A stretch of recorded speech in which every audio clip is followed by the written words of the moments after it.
ದೇವತೆಗಳಾದ ನಮ್ಮೆಲ್ಲರ ಪ್ರಾಣ ಸಂಕಷ್ಟದಲ್ಲಿದೆ ಹನುಮಂತ. ನಮ್ಮನ್ನು ನಾವು ರಕ್ಷಿಸಿಕೊಳ್ಳಲು ರಾಮನಾಮ ಜಪಿಸುತ್ತಿದ್ದೆವು. ನಿಮ್ಮನ್ನೆಲ್ಲ ಭಯ ಪಡಿಸಿರೋ ದೈತ್ಯ ಶಕ್ತಿ ಯಾವುದು? ಅಸಂಖ್ಯ ವರದಾನಗಳನ್ನು ಪಡೆದಿರುವ ರಾವಣ ಈಗ ನಿರಂಕುಶನಾಗುತ್ತಿದ್ದಾನೆ ಹನುಮ.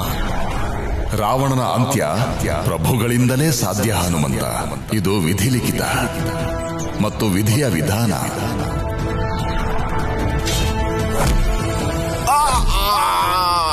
ಅವರಿಬ್ರನ್ನು ಸೋಲ್ಸಿದ್ರು ಕೂಡ ಅವ್ರ ಮಾಯಾಶಕ್ತಿ ವಿರುದ್ಧ ಹೋರಾಡೋದು ಅಷ್ಟು ಸುಲಭ ಅಲ್ಲ. ನಾವು ಈಗ್ಲೇ ಹೋಗಿ ಆದಷ್ಟು ಬೇಗ ದೇವತೆಗಳನ್ನ ರಕ್ಷಣೆ ಮಾಡಬೇಕು.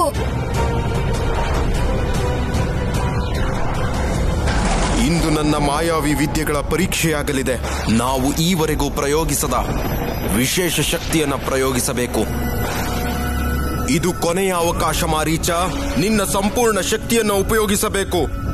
ಜಯ ನಿಕುಂಬಳ ಮಾತೆ.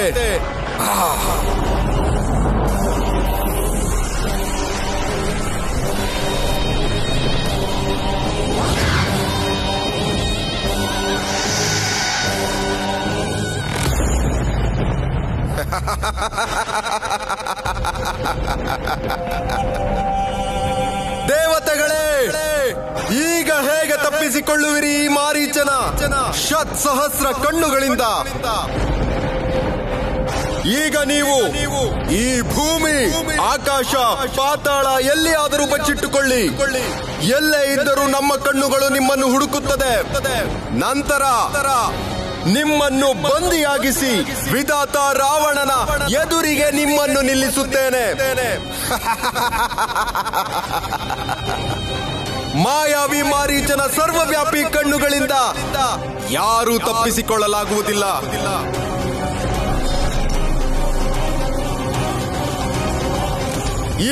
ಈಗ ನಾವು ನಮ್ಮ ಶತ್ಸಹಸ್ರ ಕಣ್ಣುಗಳಿಂದ ಸೃಷ್ಟಿಯ ಕಣ ಕಣದಲ್ಲೂ ಹುಡುಕುತ್ತೇವೆ. ಹೇಗೆ ತಪ್ಪಿಸಿಕೊಳ್ಳುತ್ತೀರಿ ನೋಡುತ್ತೇನೆ.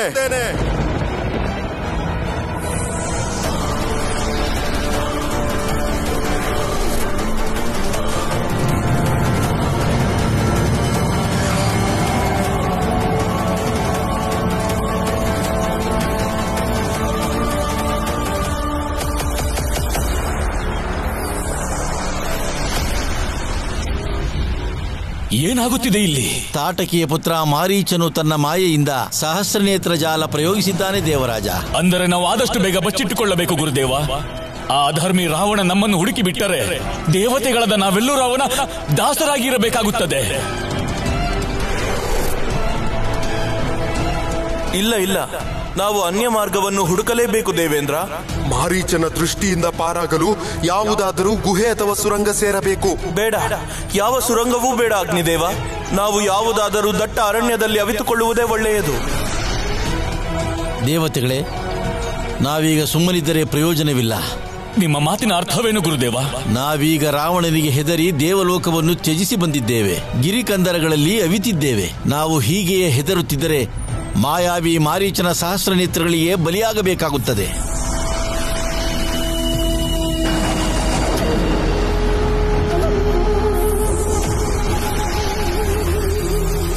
ಪರಿಸ್ಥಿತಿ ಹೀಗಿರ್ಬೇಕಾದ್ರೆ ನಮ್ಮನ್ನು ನಾವು ರಕ್ಷಿಸಿಕೊಳ್ಳುವುದು ಹೇಗೆ ಗುರುದೇವ? ಈ ಸಮಸ್ಯೆಗೆ ಸೂಕ್ತ ಪರಿಹಾರ ಏನೆಂಬುದು ನಮಗೆ ಬರುತ್ತಿದ್ದಾನೆ ರಾಮಭಕ್ತ ಹನುಮಂತ. ಸಿಗಲಿದೆ ಎಲ್ಲ ಸಮಸ್ಯೆಗಳಿಗೂ ಸಮಾಧಾನ.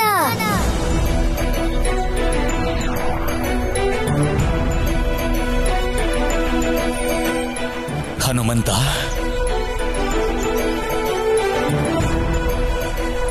ನೀವು ನಮ್ಮ ನೆರಳಿನ ಕೆಳಗಡೆ ನಿಂತ್ಕೊಳ್ಳಿ. ಆಗ ನೀವು ಸುರಕ್ಷಿತವಾಗಿರ್ತೀರಾ. ಅಂದ್ಮೇಲೆ ನಿಮ್ಗೆಲ್ಲ ಚಿಂತೆ ಯಾಕೆ?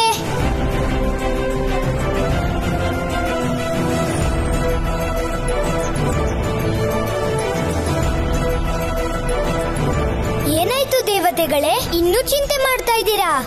ಆದರೆ ಹನುಮಂತ, ನಾವೆಲ್ಲ ದೇವತೆಗಳು. ನಿಮ್ಮ ಚಿಕ್ಕದಾದ ನೆರಳಿನ ಮೇಲೆ ಹೇಗೆ ನಿಲ್ಲಲು ಸಾಧ್ಯ?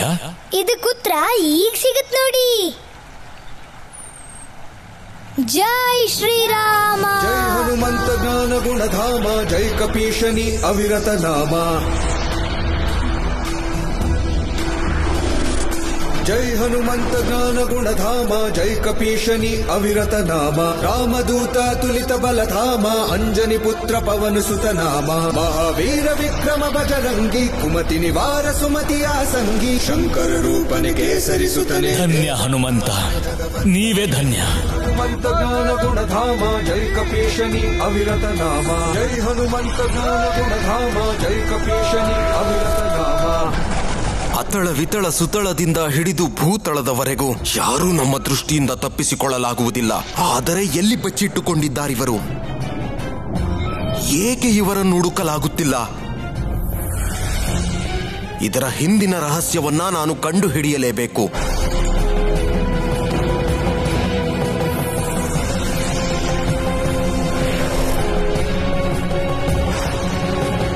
ಅಸಂಭವ, ಅಸಂಭವ! ಯಾರೋ ಇದ್ದಾರೆ, ನನ್ನ ಮಾಯಾ ದೃಷ್ಟಿಯನ್ನ ತಡೆಯುತ್ತಿದ್ದಾರೆ.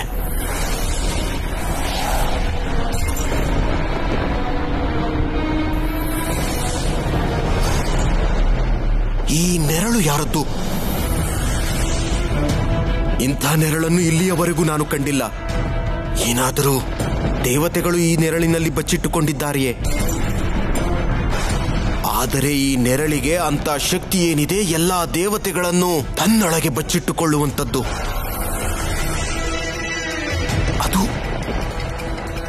ಅದು ಯಾವ ಜಾಗ? ಅಲ್ಲಿ ಯಾವುದೋ ವಾನರನ ನೆರಳು ಮಾತ್ರ ಕಾಣುತ್ತಿದೆ. ವಾನರನ ನೆರಳು? ಇದು ಆ ಉದ್ದಂಡ ವಾನರ ಬಾಲಕ ಅಲ್ಲ ತಾನೆ? ಇಲ್ಲ ಇಲ್ಲ ಇಲ್ಲ ಇಲ್ಲ, ಇದು ಆ ಬಾಲಕ ಆಗಿರಲು ಸಾಧ್ಯವಿಲ್ಲ. ಈ ನೆರಳಂತೂ ಬಹಳ ದೊಡ್ಡದಿರುವುದರಿಂದ ಆ ಬಾಲಕನದ್ದಾಗಿರುವುದಿಲ್ಲ. ಇದು ಖಂಡಿತ ಬೇರೆ ಯಾರದ್ದೋ. ಈ ಮಾಯಾವಿ ಮಾರೀಚನ ಶಕ್ತಿಯನ್ನ ತಡೆಯುತ್ತಿರುವವನು ಯಾರೆಂದು ಭೂಮಿಯ ಮೇಲಿಳಿದು ನಾವು ಖಂಡಿತ ನೋಡಲೇಬೇಕು.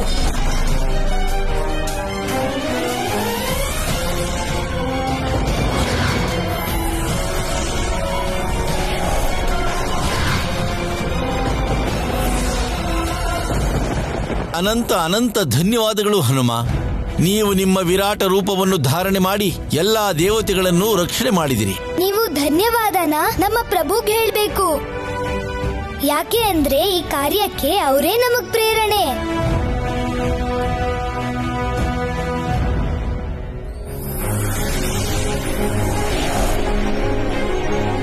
ಪ್ರಭು, ಮಾರೀಚನ ಮಾಯಾನೇತ್ರವು ಮಾರುತಿಯ ಪ್ರತಿಛಾಯೆಯನ್ನು ಭೇದಿಸಲಾಗಲಿಲ್ಲ. ಇದಕ್ಕೆ ಕಾರಣವೇನು ಪ್ರಭು? ಹನುಮಂತ ಅಷ್ಟಸಿದ್ಧಿ ಮತ್ತು ನವನಿಧಿಗಳ ಒಡೆಯ. ಅವರು ತಮ್ಮ ಶರೀರವನ್ನು ಅನಿಮಾ ಸಿದ್ಧಿಯಿಂದ ಬಹಳ ಸಣ್ಣ ಆಕಾರದಲ್ಲಿ ಬದಲಿಸಿಕೊಳ್ಳಬಹುದು ಮತ್ತು ಮಹಿಮಾ ಸಿದ್ಧಿಯ ಫಲದಿಂದ ವಿಶಾಲ ಆಕಾರವನ್ನು ಸಹ ಪಡೆದುಕೊಳ್ಳಬಹುದು. ಮತ್ತು ಪ್ರಾಪ್ತಿಯ ಸಿದ್ಧಿಯ ಕಾರಣ ಮಾರೀಚನ ಕಣ್ಣಿಗೆ ಹನುಮಂತ ಗೋಚರಿಸಲಿಲ್ಲ. ಕೇವಲ ಅವರ ನೆರಳು ಮಾತ್ರ ಕಾಣುತ್ತಿತ್ತು. ಈ ಸಿದ್ಧಿಯನ್ನು ಪ್ರಾಪ್ತಿ ಮಾಡಿಕೊಂಡ ನಂತರ ಹನುಮಂತ ಯಾರಿಗೂ ಕಾಣಿಸುವುದಿಲ್ಲ. ಅವರು ಇಚ್ಛೆಪಟ್ಟರೆ ಮಾತ್ರ ಬೇರೆಯವರಿಗೆ ಕಾಣಿಸಿಕೊಳ್ಳುತ್ತಾರೆ.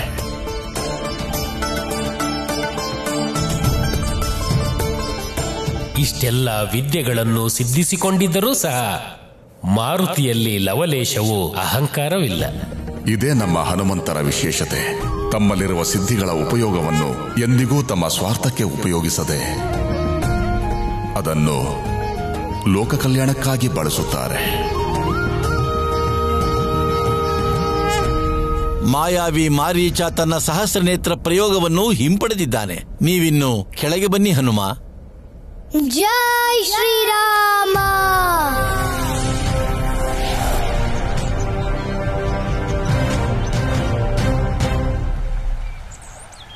ಏನಾಯ್ತು ಇಂದ್ರದೇವ, ನೀವು ಇನ್ನೂ ಚಿಂತೆ ಮಾಡ್ತಿದ್ದೀರಾ? ಚಿಂತೆಯ ವಿಷಯವಿದೆ ಪುತ್ರ. ಸದ್ಯಕ್ಕೆ ನೀವು ನಿಮ್ಮ ನೆರಳಿನಿಂದ ನಮ್ಮನ್ನು ರಕ್ಷಿಸಿದ್ದೀರಾ. ಆದ್ರೆ ನಾವು ಎಲ್ಲಿಯವರೆಗೆ ಹೀಗೆ ಬಚ್ಚಿಟ್ಕೊಂಡು ಸುರಕ್ಷಿತವಾಗಿರಬಹುದು? ಇಂದ್ರದೇವ, ನಮ್ಮ ಜೊತೆ ಪ್ರಭು ಇದ್ದಾರೆ, ಪ್ರಭುವಿನ ನಾಮವಿದೆ. ಹಾಗಾಗಿ ಭಯ ಪಡೋ ಅವಶ್ಯಕತೆನೇ ಇಲ್ಲ. ನಮ್ಮ ಮಾತಿನ ಮೇಲೆ ಭರವಸೆ ಇಡಿ. ಈಗ ಎಲ್ರೂ ಸ್ವಲ್ಪ ಹೊತ್ತು ವಿಶ್ರಾಂತಿ ತಗೊಳ್ಳಿ. ಮುಂದೆ ಏನ್ ಮಾಡ್ಬೇಕು ಅನ್ನೋ ಯೋಜನೆಯನ್ನ ನಾವು ಸಿದ್ಧಪಡಿಸ್ತೀವಿ.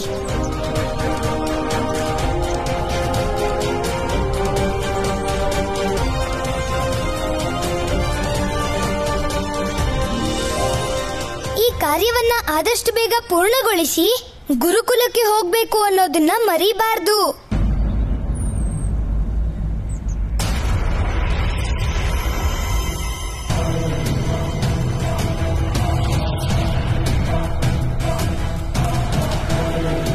ಇದೇನಿದು? ನಾವು ಸರಿಯೂ ನದಿಯ ಬಳಿ ಹೋಗುತ್ತಿದ್ದೇವೆ. ಅಂದರೆ ಆ ದೇವತೆಗಳು ಇದೇ ಸ್ಥಳದಲ್ಲಿ ಅಡಗಿರಬಹುದು ಸೇನಾಧಿಪತಿ. ನನ್ನ ದೃಷ್ಟಿಯಿಂದ ಎಲ್ಲಿಯವರೆಗೂ ತಪ್ಪಿಸಿಕೊಳ್ಳುತ್ತಾರೆ? ಈ ಬಾರಿ ಅವರು ತಪ್ಪಿಸಿಕೊಳ್ಳಲು ಸಾಧ್ಯವಿಲ್ಲ.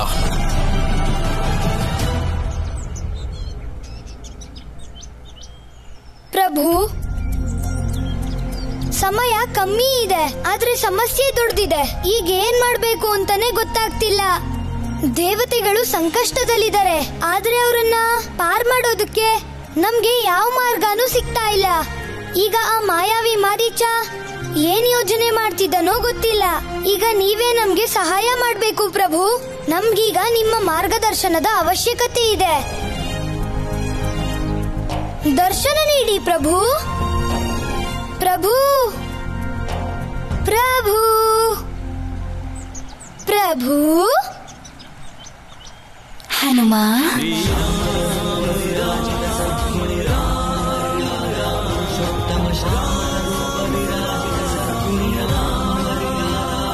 ಪ್ರಭು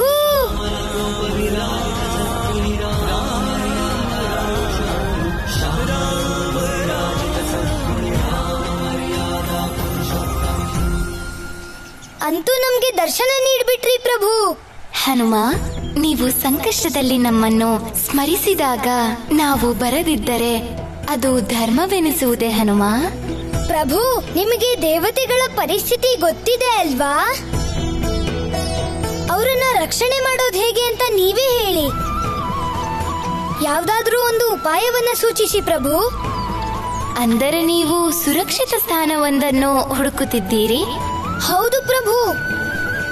ಆ ಸ್ಥಳದ ಮೇಲೆ ರಾವಣ ಮತ್ತೆ ಅವರ ಸೈನ್ಯ ದೃಷ್ಟಿ ಬೀಳಲೇಬಾರದು. ಅಧರ್ಮ ಮತ್ತು ಪಾಪ ಕಾರ್ಯಗಳು ಎಲ್ಲಿ ನಡೆಯುವುದಿಲ್ಲವೋ ಆ ಸ್ಥಳ ಮಾತ್ರ ಸದಾ ಸುರಕ್ಷಿತವಾಗಿರುತ್ತದೆ. ಹಾಗಾದ್ರೆ ನಾವು ದೇವತೆಗಳನ್ನ ಅಂತ ಸ್ಥಳಕ್ಕೆ ಕರ್ಕೊಂಡು ಹೋಗ್ತೀವಿ. ಅಂತ ಸ್ಥಳ ಯಾವುದು ಅನ್ನೋದನ್ನ ನಮ್ಗೆ ದಯವಿಟ್ಟು ತಿಳಿಸಿ ಪ್ರಭು. ಅದು ಒಂದು ಪವಿತ್ರವಾದ ಪರಿಶುದ್ಧವಾದ ಸ್ಥಳ ಹನುಮ. ಆ ಪವಿತ್ರ ಸ್ಥಳದ ಒಂದು ಧೂಳಿನ ಕಣವು ಸ್ಪರ್ಶಿಸಿದರೂ ಸಾಕು, ಮನಸ್ಸು ಪವಿತ್ರವಾಗುತ್ತದೆ. ಆ ಸ್ಥಳದ ದರ್ಶನ ಮಾತ್ರದಿಂದಲೇ ಭಾವಶುದ್ಧಿಯಾಗಿ ನಿರ್ಮಲವಾಗುತ್ತದೆ. ಪರರ ಸೇವೆಗೆಂದೇ ಸೃಷ್ಟಿಯಾಗಿರುವ ಪುಣ್ಯಸ್ಥಳ ಹನುಮ.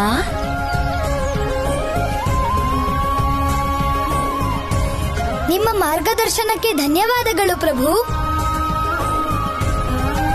ಜೈ ಶ್ರೀರಾಮ. ಪುತ್ರ ಹನುಮಂತ,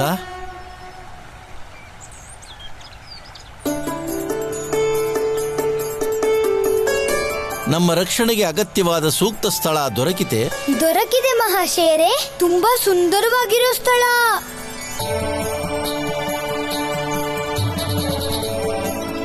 ಆ ಸ್ಥಳ ಎಲ್ಲಿದೆ ಪುತ್ರ? ಅದೊಂದು ಧಾರ್ಮಿಕ ಸ್ಥಳ, ಪಾಪ ಕಾರ್ಯಗಳು ನಡೆಯದ ಸ್ಥಳ, ಧರಿತ್ರಿಯಲ್ಲೇ ಸುಂದರವಾಗಿರೋ ಸ್ಥಳ. ಹಾ, ಆದ್ರೆ ಆ ಸ್ಥಳ ಎಲ್ಲಿದೆ? ಅಯ್ಯೋ, ನಾವಿದನ್ನ ಪ್ರಭು ಹತ್ರ ಕೇಳಲೇ ಇಲ್ವಲ್ಲ. ಏನ್ ಯೋಚನೆ ಮಾಡ್ತಿದ್ದೀರಾ ಮಾರುತಿ? ನಿಜಕ್ಕೂ ಅಂತಹ ಸ್ಥಳವಿರಲು ಸಾಧ್ಯವೇ? ನಮ್ಮ ಆತುರದಿಂದ ಎಂತ ಅಚಾತುರ್ಯವಾಯಿತು. ಪ್ರಭು ಆ ಸ್ಥಳದ ಹೆಸರನ್ನ ಹೇಳಿದ್ರು, ನಾವದನ್ನ ಕೇಳಿಸ್ಕೊಂಡಿಲ್ವಾ? ಪ್ರಭು ಏನೇನ್ ಹೇಳಿದ್ರು ಅಂತ ನೆನೆಸ್ಕೊಂಡ್ರೆ ಬಹುಶಃ ಏನಾದ್ರೂ ಸುಳಿವು ಸಿಗಬಹುದಾ? ಪ್ರಭು ಏನ್ ಹೇಳಿದ್ರು? ಅಧರ್ಮ ಮತ್ತು ಪಾಪ ಕಾರ್ಯಗಳು ಎಲ್ಲಿ ನಡೆಯುವುದಿಲ್ಲವೋ ಆ ಸ್ಥಳ ಮಾತ್ರ ಸದಾ ಸುರಕ್ಷಿತವಾಗಿರುತ್ತದೆ. ಪರರ ಸೇವೆಗೆಂದೇ ಸೃಷ್ಟಿಯಾಗಿರುವ ಪುಣ್ಯಸ್ಥಳ ಹನುಮ. ಪ್ರಭು ಆ ಮಾತುಗಳನ್ನ ಹೇಳುವಾಗ ಸೇವಾಭಾವದ ಮಹತ್ವವನ್ನು ಹೇಳ್ತಾ ಇದ್ರು. ಅದೇ ಸಮಯದಲ್ಲಿ ಗೋಮಾತೆಗೆ ಹುಲ್ಲನ್ನು ಕೂಡ ತಿನ್ನಿಸ್ತಾ ಇದ್ರು.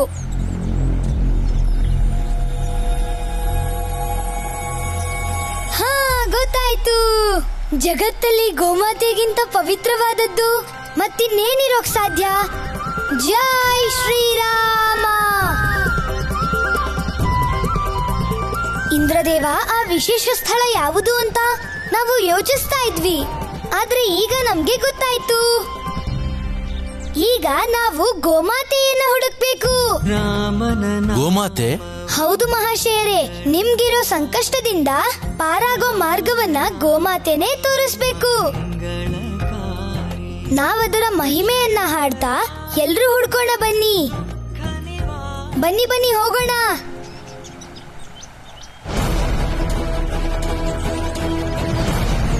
ಆ ವಿಶಾಲ ವಾನರನ ನೆರಳು ಇದೇ ಜಾಗದಲ್ಲಿ, ಇದೇ ಕಾಡಿನಲ್ಲಿತ್ತು. ಈಗ ಎಲ್ಲಿ ಹೋಯಿತು?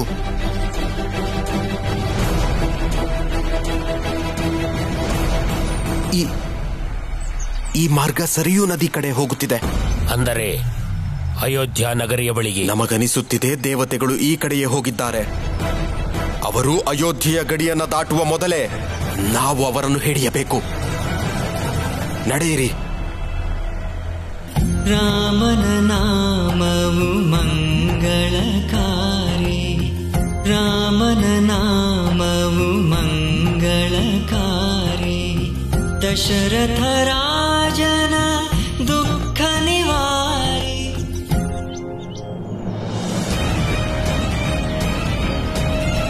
ಹೆಜ್ಜೆ ಗುರುತುಗಳನ್ನು ನೋಡಿ. ಅಂದರೆ ನಮ್ಮ ಸಂದೇಹ ನಿಜವಾಯಿತು. ಕೆಲ ಸಮಯದ ಹಿಂದಷ್ಟೇ ತೆರಳಿದ್ದಾರೆ. ಅವರು ನಮ್ಮಿಂದ ತಪ್ಪಿಸಿಕೊಳ್ಳಲು ಸಾಧ್ಯವಿಲ್ಲ. ಬನ್ನಿ. ರಾಮ ಶ್ರೀರಾಮ ಶ್ರೀರಾಮ ಜಯ ಜಯ ರಾಮ, ರಾಮ ಶ್ರೀರಾಮ ಶ್ರೀರಾಮ ಜಯ ಜಯ ರಾಮ. ಪ್ರಭು, ಇದೆಂಥ ಸುಂದರವಾದ ಕ್ಷಣಗಳು. ರಾಮ ಭಕ್ತ ಹನುಮಂತ ಸ್ವತಃ ಗೋಮಾತೆಯ ಮಹಿಮೆಯನ್ನು ಸಾರುತ್ತಿದ್ದಾರೆ. ಸತ್ಯ ಹೇಳಿದೆ ನಂದಿ. ಈ ಕಾರ್ಯದಲ್ಲಿ ಕೇವಲ ಹನುಮಂತ ದೇವತೆಗಳನ್ನು ರಕ್ಷಿಸುವುದಲ್ಲದೆ ಜೊತೆಗೆ ಒಂದು ಹೊಸ ಲೀಲೆಯ ಸ್ಥಾಪನೆಯನ್ನು ಮಾಡಿದ್ದಾರೆ. ಅದ್ಯಾವುದು ಪ್ರಭು? ಈ ಲೀಲೆಯನ್ನು ತಿಳಿದುಕೊಳ್ಳಲು ಸ್ವಲ್ಪ ಸಮಯ ಕಾಯಬೇಕು ನಂದಿ.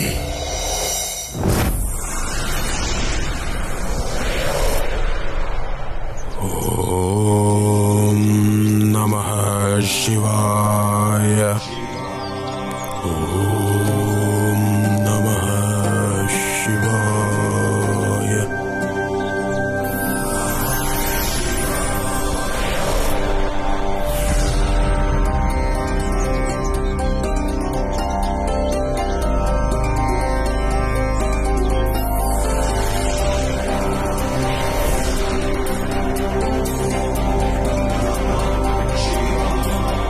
ಅವಶ್ಯವಾಗಿ ದೇವತೆಗಳಿಗೆ ಒದಗಿರುವ ಸಂಕಟವನ್ನ ನಿವಾರಿಸಲು ಮಹಾದೇವನ ಅವತಾರಿಯಾದ ಮಾರುತಿಗೆ ಗೋಮಾತೆಯ ಸಹಾಯದ ಅವಶ್ಯಕತೆ ಇದೆ. ಅಮ್ಮ ದೇವಿ ನಂದಿನಿ, ಪ್ರಭುವಿನ ರಾಮ ಕಾರ್ಯಕ್ಕೆ ನೀವು ಸಹಾಯ ಮಾಡಬೇಕಿದೆ. ಅವರಿಗೆ ನಿಮ್ಮ ಅವಶ್ಯಕತೆ ಇದೆ. ನೀವು ಪ್ರಕಟಗೊಳ್ಳಬೇಕು.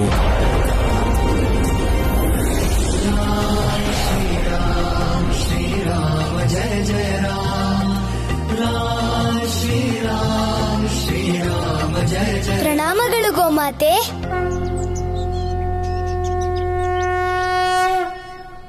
ದೇವತೆಗಳೇ, ಪ್ರಭುವಿನ ಆಶೀರ್ವಾದದಿಂದ ಹಾಗೂ ಗೋಮಾತೆಯ ಕೃಪೆಯಿಂದ ನೀವೆಲ್ಲರೂ ಸುರಕ್ಷಿತವಾಗಿದ್ದೀರಿ.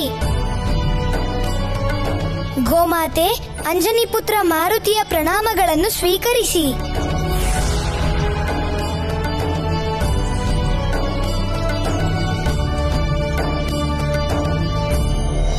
ಹೇ ರುದ್ರಾವತಾರ ಹನುಮಂತ, ಹೇಳಿ, ನಮ್ಮಿಂದ ನಿಮಗೆ ಯಾವ ಸಹಾಯವಾಗಬೇಕು? ಗೋಮಾತೆ, ನೀವು ಪವಿತ್ರತೆಯ ಪ್ರತಿರೂಪ. ಈ ಸೃಷ್ಟಿಗೆ ಜನನಿಯಂತೆ ಒಬ್ಬ ಮಾತೆ ತನ್ನ ಪುತ್ರನ ಸಂಕಷ್ಟವನ್ನ ಕೇಳಿದ್ರೆ ಮಾತ್ರ ಪರಿಹಾರವನ್ನ ನೀಡೋಕ್ ಸಾಧ್ಯ.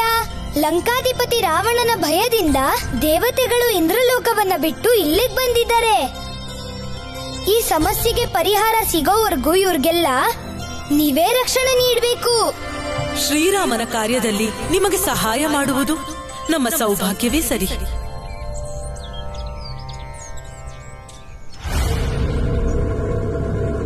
ದೇವರಾಜ ಇಂದ್ರ, ನಮಗನಿಸುತ್ತಿದೆ ನಾವು ನಿಮಗೆ ಬಹಳ ಹತ್ತಿರದಲ್ಲೇ ಇದ್ದೇವೆಂದು.